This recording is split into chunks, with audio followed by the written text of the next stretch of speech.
Principles of Business Information Systems. In this chapter, we are going to talk about security, privacy, and ethical issues in information systems.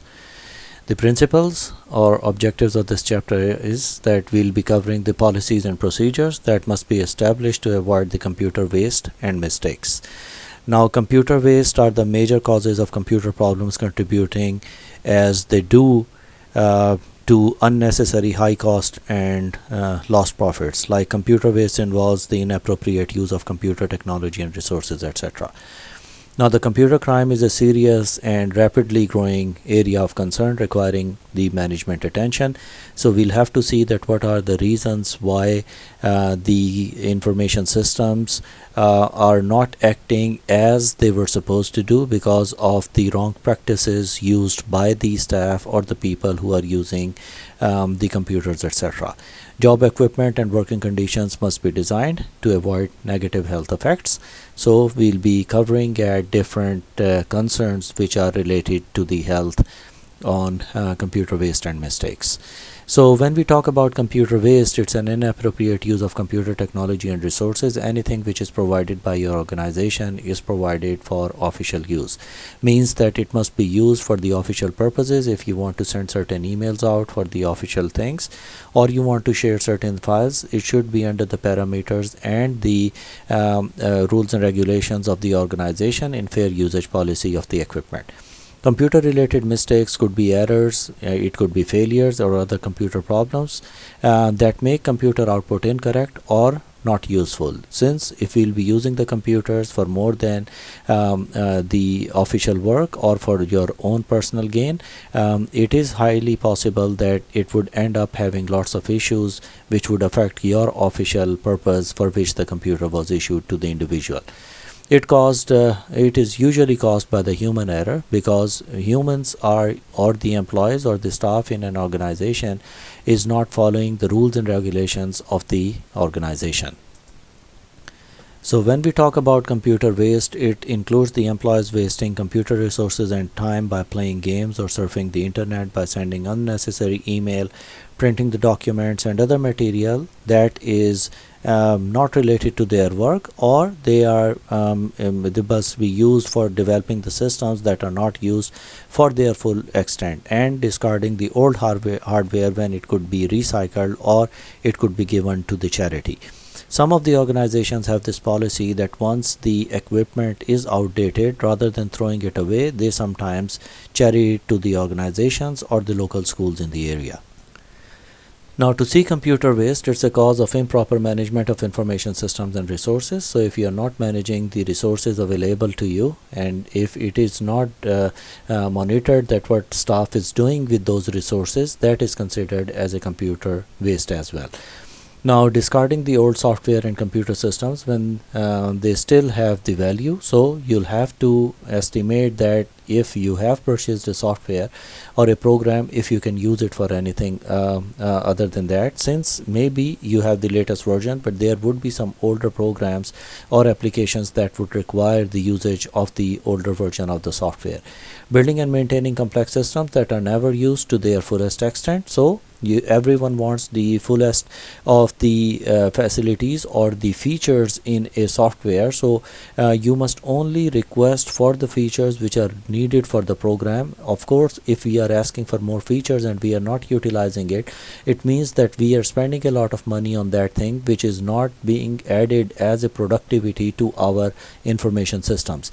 Using corporate time and technology for the personal use. So the time that is issued, or you are paid for that in an organization, is based on the number of hours you're spending in that office. So if the staff is wasting their time in using the computers and resources for their personal use, it adversely affects the performance of the organization.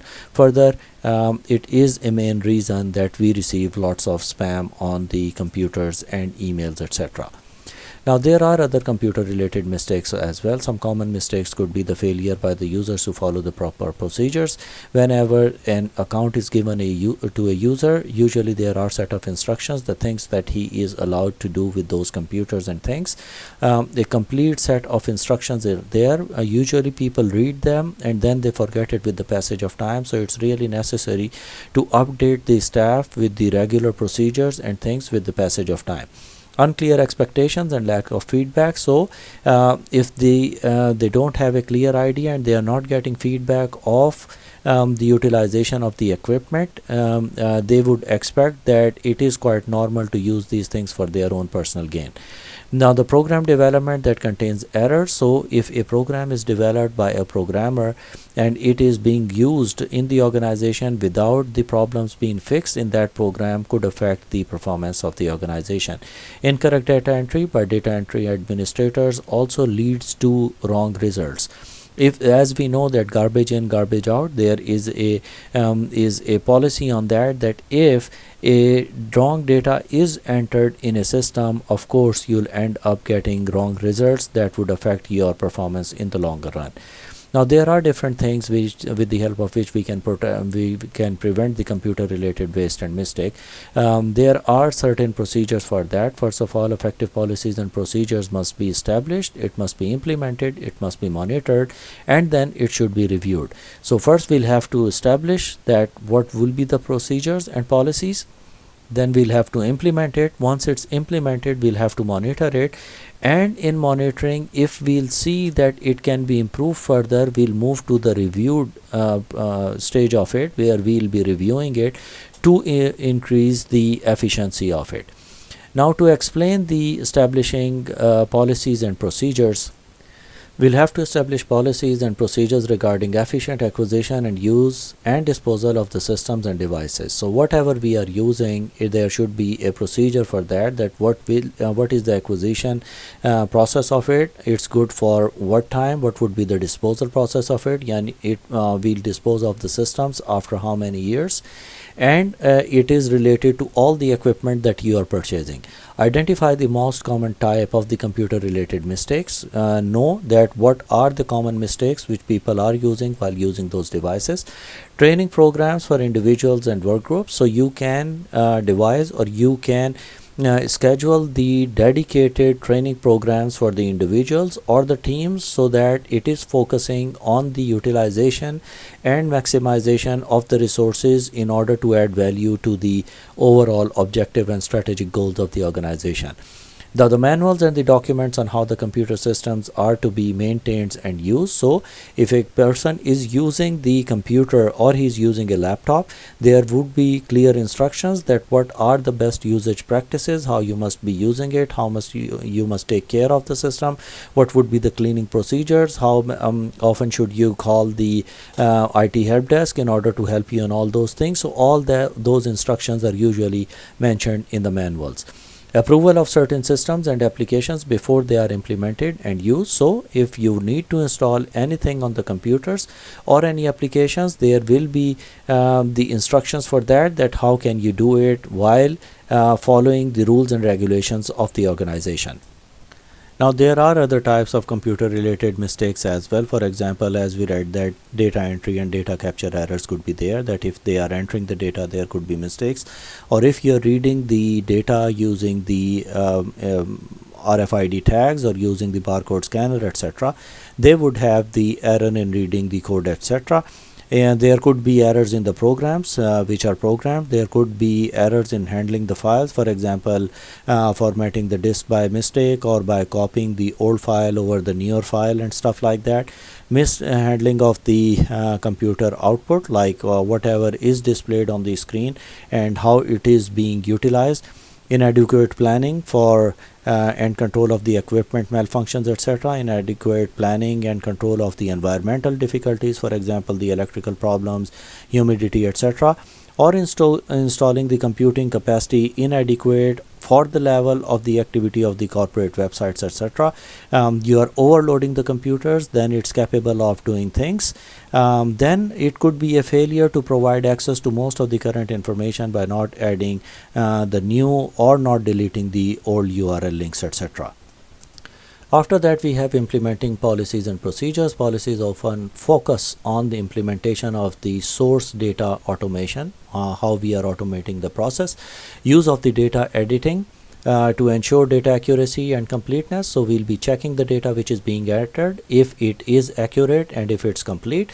Assignment of a clear responsibility for the data accuracy within each information system. So there will be teams which are responsible for the data quality, and they'll be checking that if the data which is entered is accurate and it is following all the requirements of data completeness as well. Then there is a training which is very important for the acceptance and implementation of the policies and procedures. Now in this one, some useful policies can minimize the waste and mistake, which can include, for example, changes to the critical tables on the website, HTML, or the addresses that you have on the website. And how they are controlled with the changes authorized by the responsible owners and documented, like who's responsible for that change. You'll have to inform, get the proper approval, and only change that information on the website. A user manual should be available that covers the operating procedures and the document of the management and control of the applications, that who's responsible to make the changes. So there will be a log of the changes that you have made in the system, so that later if they are reviewing it, they know that these are the latest changes which has been made in the applications. Each system report should include or indicate its general content and its title specific to the time and the period that it is applicable and it is effective for this period. Then there should be controls which exist to ensure that the data input HTML URLs are all valid, they are working, they are applicable and posted in the right time frame. If it is an obsolete information, it should be removed from there, and the user should implement the proper procedures to ensure that the correct data is entered in the system. Now, in monitoring policies and procedures, we should monitor the routine practices and take the corrective actions if necessary. So since now we have the documented information available, we'll keep on checking on the passage of time that if it is being followed as instructed. If not, there are corrective measures that you'll be fixing the problems as you are moving ahead, and then you can implement the internal audits to ensure or to measure the actual results against the established goals. So internal audits are the audits which are there within the organization. It is checking, just like the accounts, that if you are following the procedures, and there will be certain key performance indicators. If by the end of 3 months you are obliged to reach certain goals, if you are reaching those goals or not, or if you are implementing all those policies according to the time frame or not. Then we have the reviewing policy and procedures. In reviewing policies and procedures, we do current policies over existing practices adequately. Where any problems or opportunities uncovered during the monitoring process, you'll be fixing those issues. Now you'll have to ask yourself that does the organization plan any new activities in the future, that what are the plans, and if so, does it need new policies and procedures? So if you are coming up with something new, you'll have to come up with the policies and procedures for that, and then who will handle them and what must be done, that if there are certain issues in them, who is the person who must be responsible for that and who has the authority to make the necessary changes. And then you must be asking yourself that are the contingency or the disasters covered in that, that if something goes wrong, or a plan should be there that if things are not going according to the planned procedures, what are the possibilities of recovering or making sure that your business is back to normal. Now if we are setting up information systems, we'll have to make sure that our systems are always up and running. Now we'll have to consider all kind of scenarios, that if everything is working fine, if there is no power, how you'll manage it, if there is no backup, how you'll manage it, if there is no internet, how you'll manage it, and what would happen if a natural disaster would strike, for example lightning or flooding or earthquakes and all those things. So there should be proper rules and regulations and procedures for that. Now we have the next thing, which is called computer crime.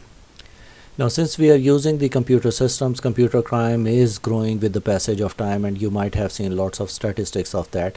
For example, the statistics which is shown in your book, they are showing that in the online fraud, if they are calculating the statistics starting from 2007 all the way to 2016, there have been up and down in the overall kind of frauds and the problems that people had in online systems. It often defines the detection amount of stolen or the diverted can be substantial. Crime is clean and non-violent. Number of IT related security incidents is increasing dramatically, and the computer crime is a global issue. Now, to understand it, just to give you certain statistics, according to Financial Fraud Action of UK in 2012, credit card fraudsters stole nearly 400 million euros in the UK alone, with 163 million for this is happening through e-commerce transactions. In 2013, internet security expert Kaspersky Lab Detection told us that almost 3 billion malware attacks on the user computers were took place, and in that more than 100,000 of the new malicious programs were developed, and they were aimed for the mobile devices. So that's how difficult the situation is getting, that if we are not following the true rules and regulations and the policies in order to update the information systems, as well as the staff in order to follow certain practices, your organization can end up having all those different kind of issues as well.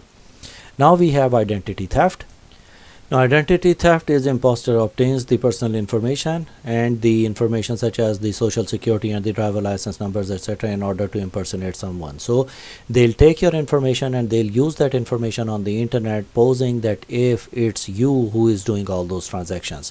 Now, to obtain the credit card, merchandise, and other services in the name of the victim, and to have false credentials, etc., available online. Now, if you'll see that the identity theft is one of the fastest growing crimes. It's a thing which you must be concerned about, and it's a crime where an imposter obtains the key pieces of personal identification numbers such as date of birth, address, national insurance number, and the mother maiden's name, etc., and use them to open bank accounts, get credit card, loans, benefits, and other documents such as the passports and driving licenses in the victim's name. The internet has made it easier for an identity thief to use the stolen information because transactions can be made without any personal interaction, etc. Now, we have to understand at this stage that what are social engineering attacks. Now, social engineering is using someone's social skills to get the computer users to provide you with the information, to access the information for the systems and its data, etc. For example, if you know someone on a Facebook, they'll be trying to know you, and they'll become good friends over the passage of time, and then they'll get to know that what kind of password you're keeping, what's your past name, where do you live, what sort of car do you drive, and all that information, and then they try to guess that what sort of passwords that you would have. For example, many people would use the name of their pets as their passwords. Many teenagers use the name of their favorite pop artists, etc. Alternatively, the attackers might simply go through the personal rubbish looking for the discarded utility bills or bank statements. We call it dumpster diving. In addition, over 2,000 websites offer the digital tools for free that will let the people snoop, crash computers, hijack computers and machines, and retrieve a copy of every keystroke that you enter on the computer. So those are all the problems that we have in identity theft. Next is cyberterrorism. Now, cyberterrorism intimidates a government or an organization to advance his or her political or social objective by launching the computer-based attacks against the computer networks or information which is stored on those systems. Now, Homeland Security Department, Information Analysis and Infrastructure Protection, etc.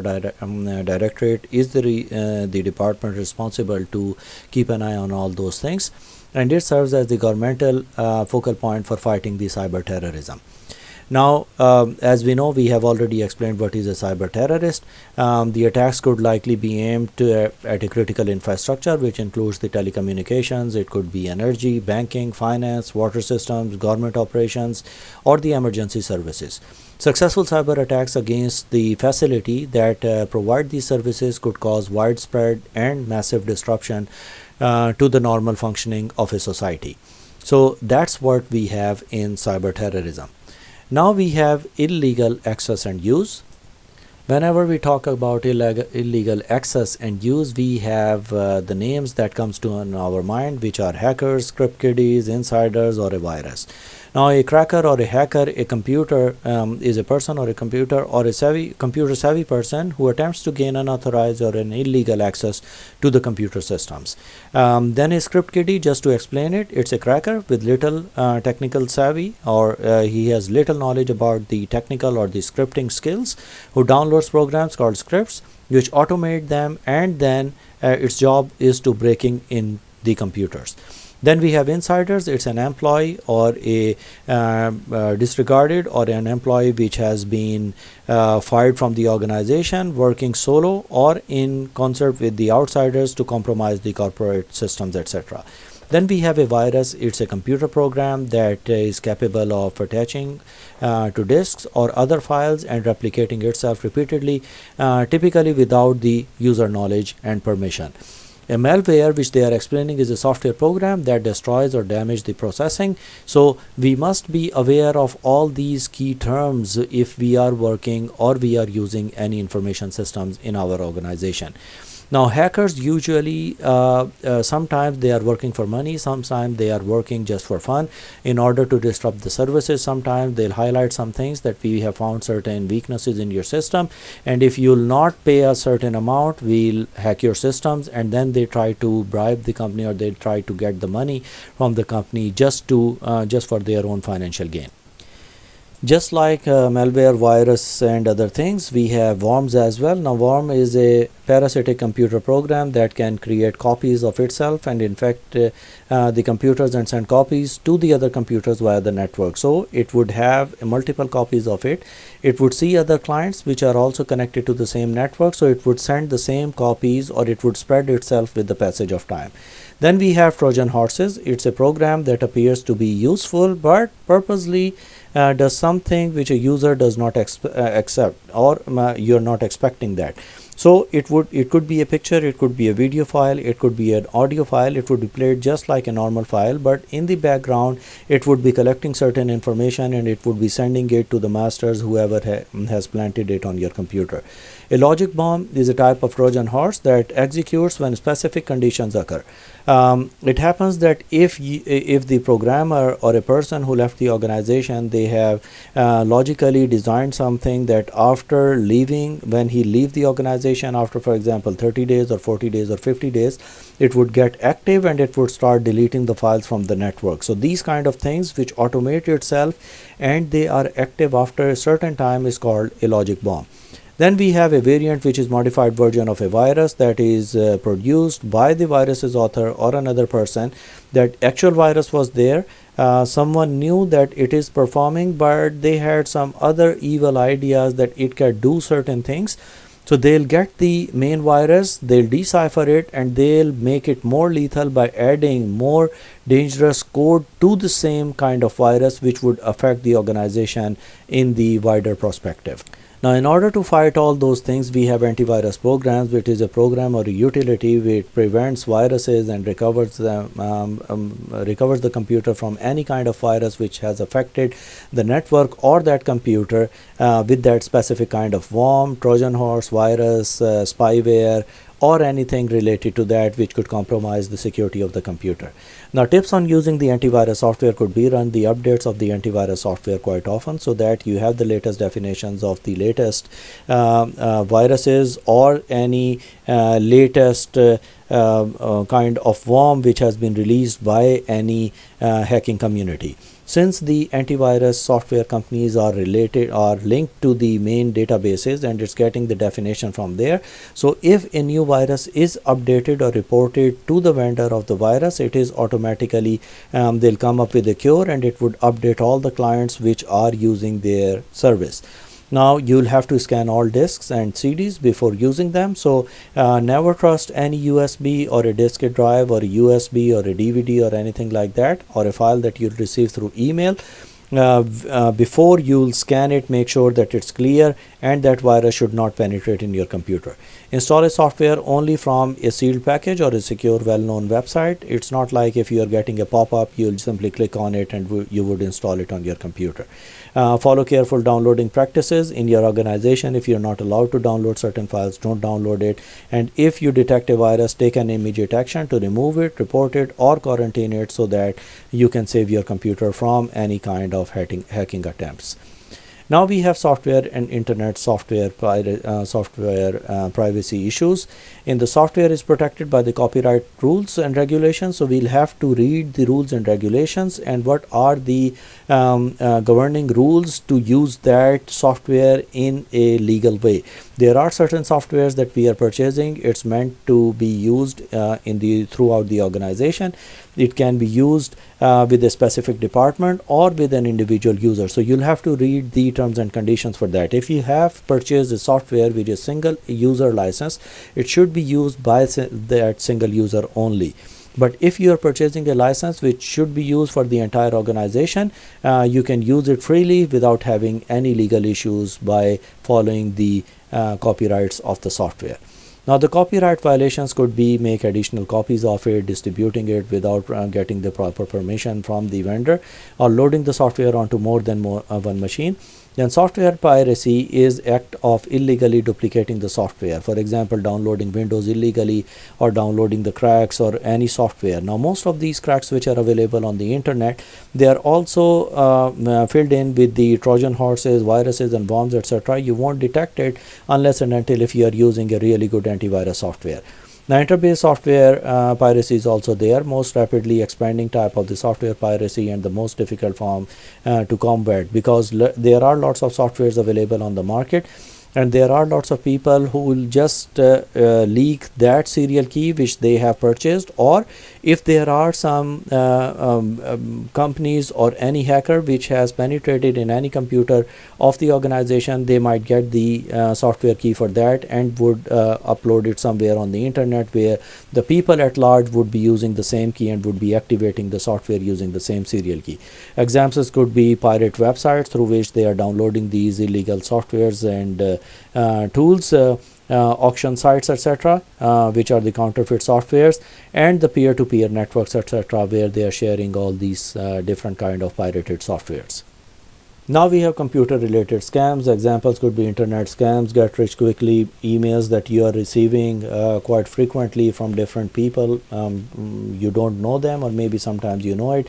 Sometimes their email accounts are being compromised, so they'll be sending email out to all the people who are there in the distribution list or the friend list, and you'll click on that fake link which would take you to another website which is actually a fraudulent website, and you'll use your credit card and other things, and they'll get the information of your credit card, and then the transactions, etc., takes place for that. So these are the kind of schemes or the emails that you receive through the internet which would oblige you to click on those links. For example, free holidays with the hidden cost, etc., or the bank frauds, etc., fake telephone lottery, selling worthless pennies and stocks, and then phishing emails for gaining the access of the personal information by redirecting the user to a fake website. Now there are lots of computer related crimes as well, but there is an equipment theft as well which cannot be ignored at this point. During the illegal access of the computer systems, data can be stolen. In addition to the theft of the data and software, all type of computer systems and equipment have been stolen from the offices. For example, mobile phones such as the laptops, smartphones, especially for the thieves to take, and they'll take the information from them.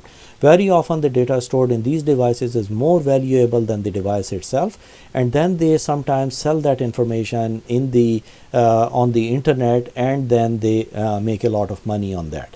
Then we have the computer related crime, which is a crime which is prevention by the state, and it's their responsibility as well. Many computer laws have been passed by the government, for example the Data Protection Act and the Computer Misuse Act, etc., to govern and to make sure that you are safe and the people who are using these systems are following the best practices for that.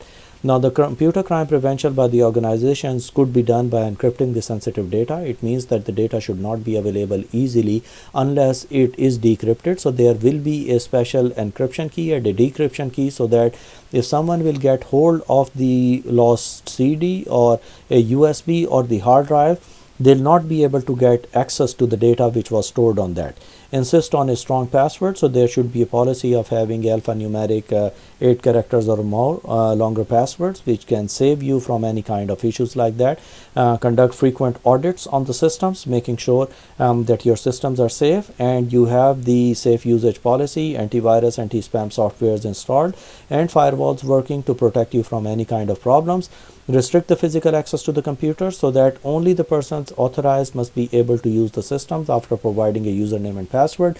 And if a computer is not used for a longer period of time, it should automatically lock the computer or would put the computer in the standby mode, etc. And the crime prevention should be there from the individuals as well. Now, people have lost hundreds and thousands of euros in property, travel, stock, and other business scams. Now, many of these scams are being perpetrated with the computers using the internet scam, artists offer to get rich quickly schemes, etc. You might see lots of these things quite often on the website. Now, there are lots of authorities. For example, if you are talking about USA, FBI is constantly monitoring the scam which is taking place on the internet, and they have, of course, taken into custody lots of people who were involved in these kind of activities and sending out fraudulent emails through the internet or the email systems, etc.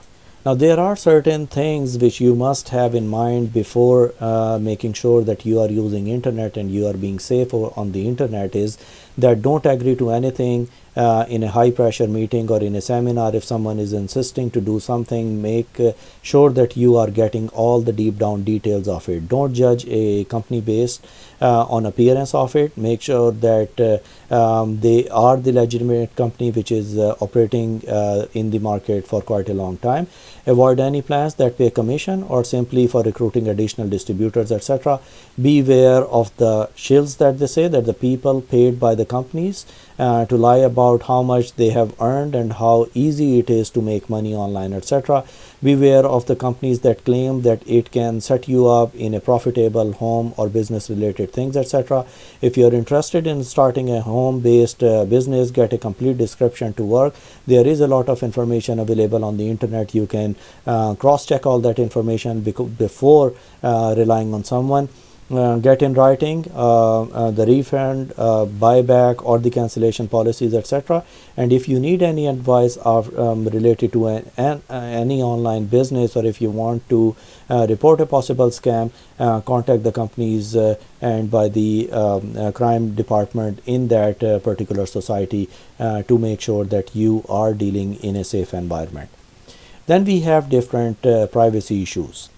Now, privacy is with the information systems, and privacy deals with the collection of the use of the misuse of the data. Now, more and more information of all of us is being collected, stored, used, and shared on the internet and with the organization. You must know that who owns the information and the knowledge related to that.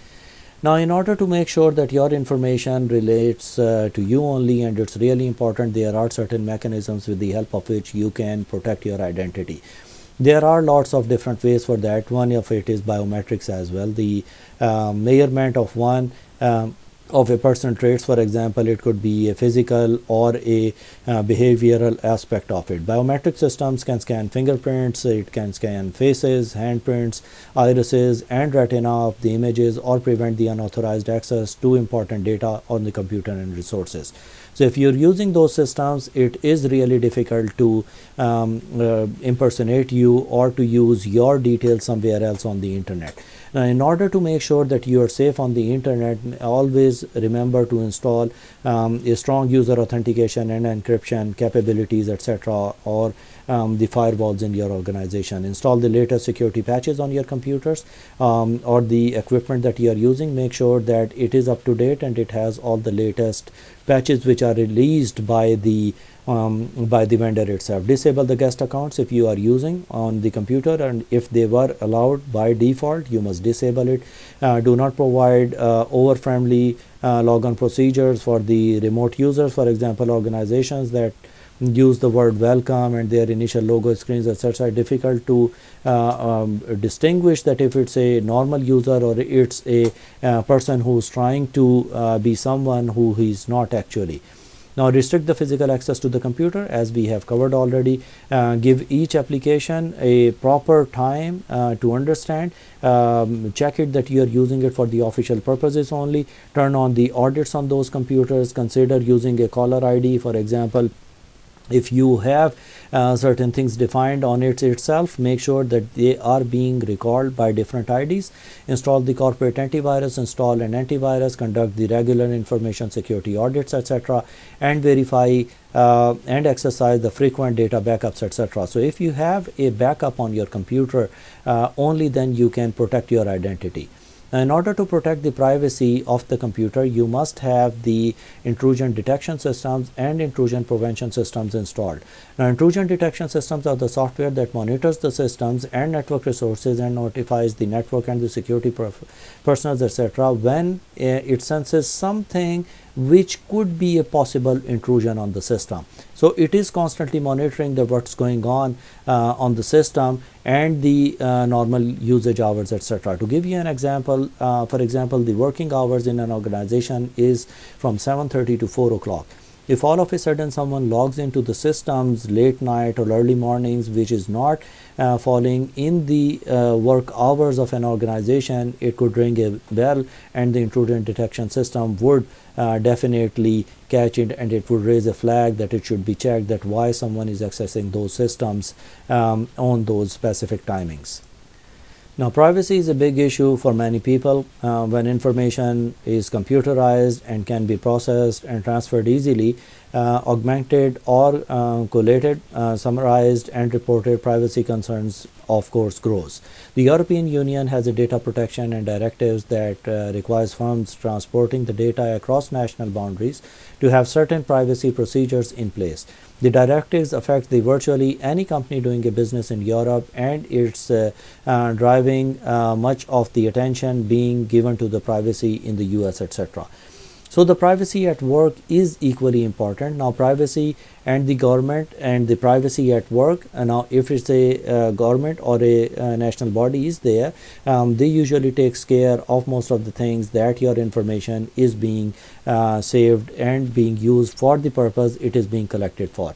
Now, the privacy at work is the right of the workers who want their privacy versus the interest of the companies that demand to know more about their employees. So they'll be asking that we are maintaining this information about the employees, and we'll be using it for these specific purposes.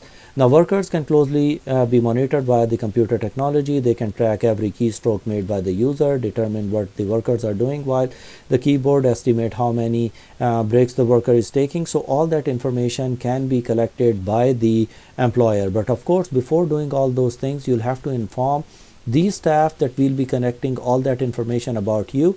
Once you have it that clear, and the newly joined or any staff who's working in that organization would sign a piece of paper that I know and I don't have any issue. If you are monitoring me, only then they can monitor you in that kind of scenario.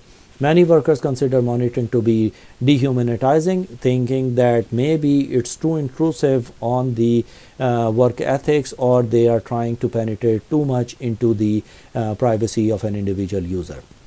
Then we have email privacy. Most countries have laws to permit the employees to monitor the emails sent and received by the employees. Emails, messages that have been erased from the hard drive can be recovered as well.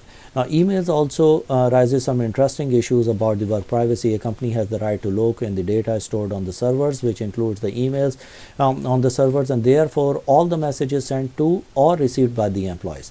Many companies routinely store all the emails which are sent and received for several years, and many employees have lost their jobs for forwarding inappropriate messages. Others have sent the embarrassing messages that have been forwarded exponentially by recipients who pass pass the joke to one friend to another on the network and accidentally hitting reply all, so everyone would be releasing or will be receiving all those things. So email should be used only for the official purposes. Now some organizations maintain this information as well, just to keep a note of their sales guys, that what kind of dealings they are having with the other persons or their competitors in the market. Now the privacy and the internet is a huge potential for the privacy invasion on the internet, since we are sending and receiving the emails which is in the short format. We are visiting the websites, we are buying the products over the internet. So any website that you are visiting could be a rogue website, and from that certain things could be downloaded on your computer, and that would open certain doors with the help of which they will be able to gain access to your computers and systems. Platform for privacy preferences, we call it P3P as well. It's a screening technology to check the privacy and preferences on the platforms and the potential dangers on the social networking websites as well.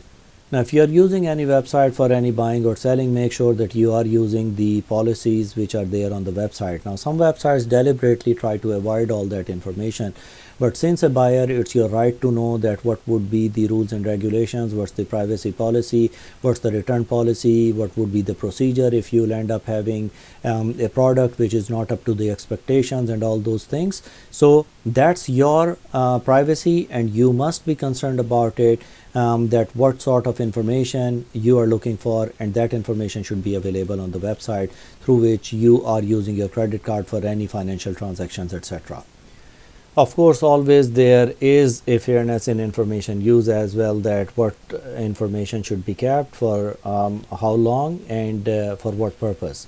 Now, individual efforts to protect the privacy is find out what is stored about you in the existing database. So you must know that what is being saved about you, what sort of information is there, what it will be used for. Be careful when you share the information about yourself. So if it's a website which is unnecessarily asking about your personal details, your passport number, its expiry date, and your credit card details, etc., you must be very careful sharing that information.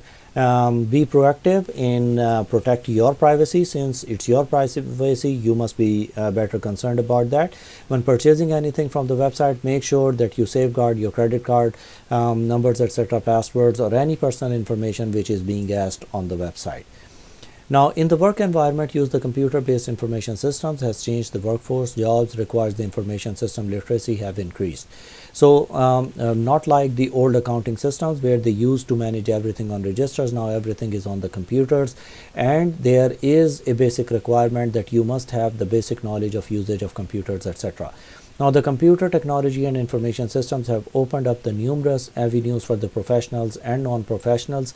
Some people are aware of it, they are aware of the problems which are associated with it, some are not even aware of that. So you must be very careful when you are using those systems for any personal or professional use on the internet. Despite increasing productivity and efficiency, computers and information systems can raise other concerns as well, because as I told you earlier, that if you are visiting the websites and you don't know that it's a legal website or a fake website, that could download certain things on the computer, and it would open certain doors on the computer itself, which would jeopardize your overall privacy on the internet. There are some health concerns as well when we use the computer systems, etc. Now these technologies and computers are causing lots of health concerns as well. It could be occupational stress, it could be repetitive stress injury, it could be carpal tunnel syndrome, emission from the improperly maintained and used equipment. It can increase in the traffic accident due to drivers using mobile phones and laptops, etc., and other devices while they are driving, etc. For some people, working with the computers can cause occupational stress. For example, anxieties about job insecurity, loss of control, incompetence, or the demotions are just a few of the fears which the employees could face.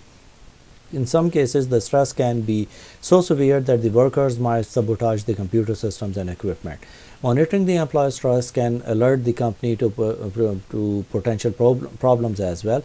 Now, the training and counseling is often the only way out to deal with the problems which a staff could be feeling while they are using these information systems. Now, just to give you an example, other work-related health hazards involves, for example, emission from the improperly maintained and used equipment. Some studies show that poorly maintained laser printers can release ozone into the air. Others dispute the claim, so there are both views on that. There are numerous studies on the impact of the emission from the display screens and have resulted in conflicting theories as well. Although some medical theories or the authorities believe that long-term exposure can cause cancer as well, the studies are not conclusive at this time. In any case, many organizations are developing the conservative and cautious policies where the staff should be spending less time on these screens, and they must have some break while they are working on the computers to walk around and then come back and start their everyday business, etc. Now, there are certain things with the help of that we can avoid the health and environmental problems, for example, work stress, hazardous activities associated with unfavorable conditions of a poorly designed work environment. So, the way you sit, the way you use the systems, etc., plays an important role, and the furniture that we use while working on those computers for a longer period of time, they must be ergonomically designed. Now, ergonomically designed means that the science of designing the machines, products, and systems to maximize the safety, comfort, and efficiency of the people who use them. So if you're sitting on a computer and your posture is not right, you might have some problems in your elbows and in your knees, etc., when you're sitting for a longer period of time.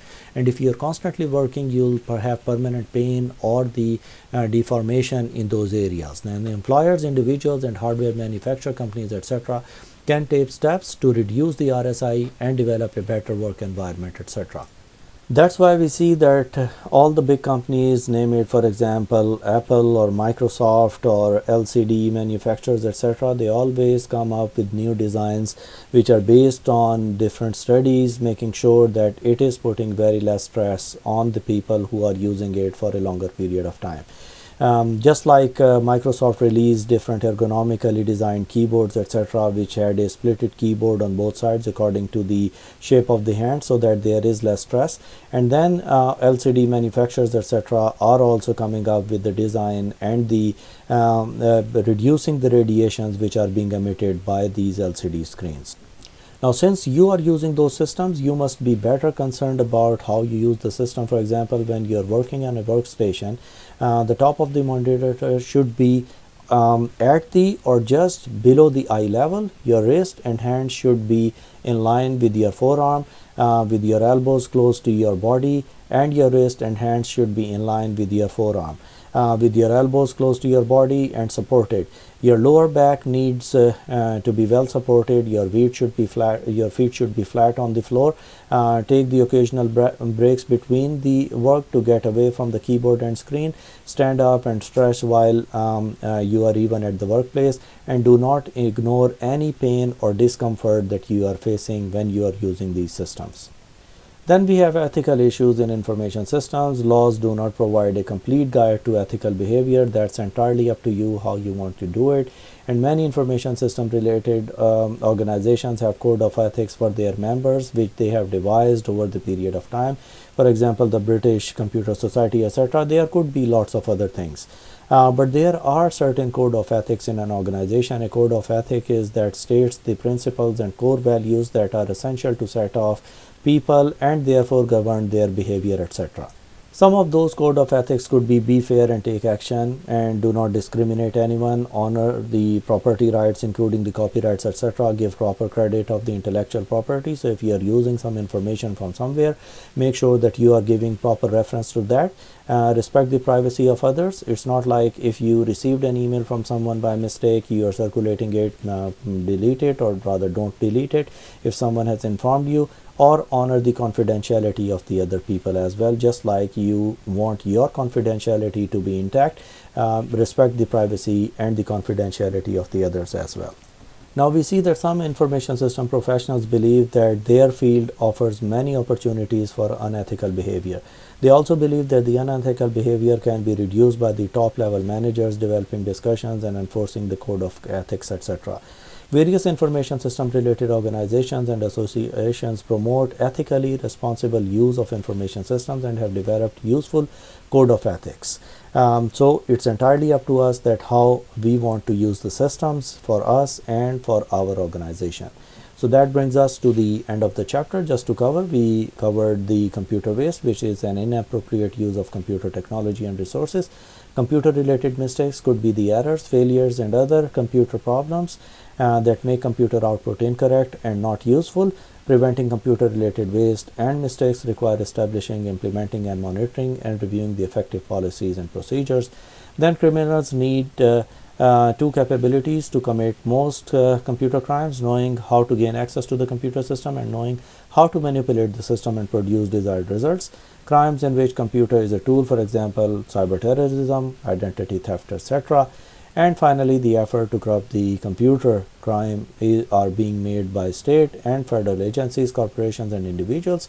With information systems, privacy deals with the correction and use of the misuse of the data. And ergonomics means that the science of designing the machines, products, and the systems to maximize the safety, comfort, and efficiency of the computer's use and systems. And finally, many information system related organizations have code of ethics for their members. So that's it for today as far as security, privacy, and ethical issues in information systems is concerned. So here we are concluding this course on principles of business information systems. Thanks a lot.